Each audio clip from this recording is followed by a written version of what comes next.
Hey guys, this is Erica at Principal Toyota, and I want to show you the navigation in the new 2019 Avalon. Now, if you look at the screen right here, you can see I already have the navigation on the home screen. If you wanted to, all you'd have to do is select it and it would pull it right up. However, if you don't want it on your home screen, all you have to do is click this map button right here, and the map pulls up. Now, there's several ways you can input your destination. You can click this pretty little button right here, click search, and type in the address that you want. Now, if you don't want to manually type it in, there is a cool feature where you can do it with your voice.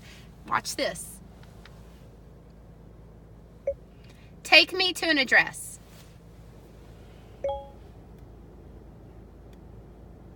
Say the full address, including the state or province.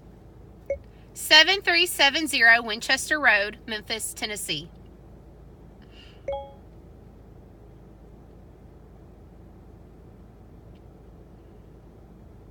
Here is the address I found. Click Starting go. guidance. And that's it. If you have any additional questions, anyone here at Principal Toyota would love to help you. We look forward to seeing you.